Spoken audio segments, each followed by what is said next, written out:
Hey, me. I'm back again.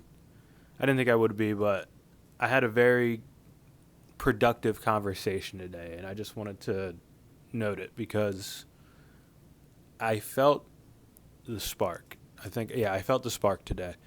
Um, and what do I mean by that? Um, Going back on my last vlog here, I talked about wanting to be a novice at everything, and I can't say that I've been doing this every day this month so far. It's February 1st, so the entire month of January. But I made it an effort to be a novice at talking to people again, and I just wanted to strike up conversations. I've been living off of like a mantra since last June. Um, if not now, then when? And I apply that to everything, like going to the gym. If I don't go now, when will I go to the gym? So I applied that to, talking to people. I've gotten a few dates from taking that to my head. Every person that I talk to, I treat it like this is the only time I'm ever going to be able to speak to them. And in my line of work that I'm very thankful for, I get to talk to a lot of people, a lot of new people every day. And part of my job lets me meet them again a week later if they happen to, buy something or, want any information or advice. They come back and I usually get to see them twice. But I've pushed myself to learn to take advantage of being able to talk to them the first time like it's the last time. So when I meet back up with them, it's, just a chit chat. You get to pick back up off where we left off. Well, anyways, today I got to meet a client at the end of the night, and I'm not going to name drop him because I'm putting this on the internet, but I'm not going to give him their full name, but I'm going to refer to them as Mr. Rice. Mr. Rice. And they are twice my age, so I'm 26, they are 40 something, and I don't know how we got into talking to it, but this person is very emotionally and professionally wealthy, as in they found success in doing what they love doing. And I I picked up something from our conversation. They said something about sticking up for a worker at the gym they go to because they're new to the area, and one of the patrons at the gym was treating an associate at the gym very wrong. They were being rude to them, and he called them out for it. And I complimented them for their character. I'm like, that's very noble of you. Like, I appreciate someone that sticks up for somebody else even though they don't have to. It says a lot about their character.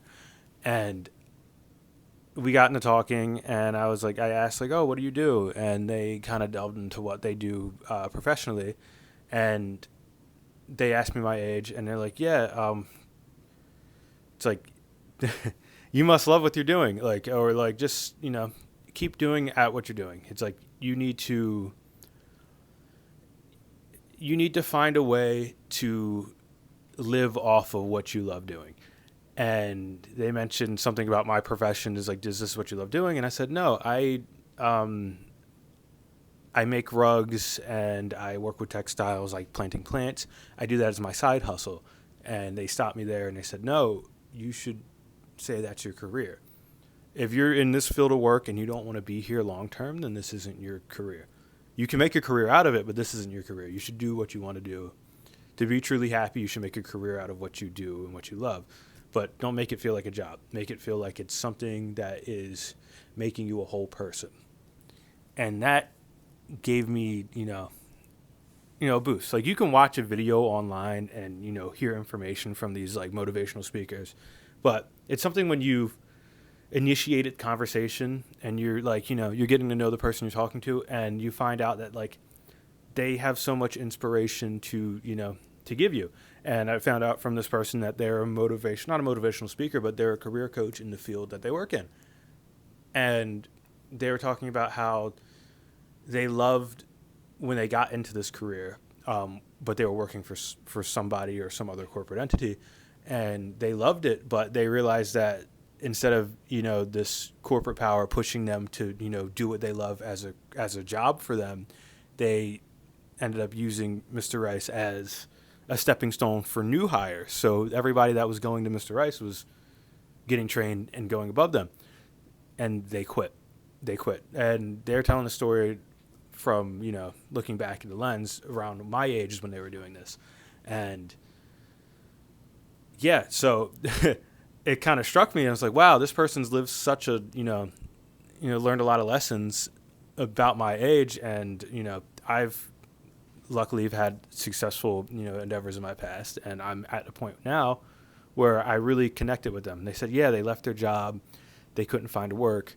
They ended up being homeless for 3 days, and they had to figure out, like, they either have to take a risk for themselves and make a risk to make themselves happy, or they need to figure it out. They luckily got out of their homeless situation, and, they started working a part-time job. But then, it struck in their head, I'm going to put 100% of myself into my business, as well as working to keep the lights on. And how their business works is they have, monthly, it's like a gig job. They have monthly, meetings or something. And the first job, they said they paid $75.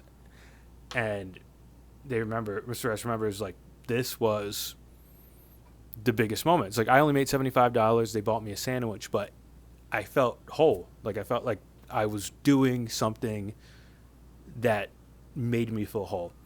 And they kept pursuing that. And, that small little thing, $75 turns to $200, $200 turns to $500, $500 turns to $2,000. And they said not to focus capitalistically, but we live in a capitalist society, so we have to live in this. We can't choose not to. There's no other place to go, in America at least.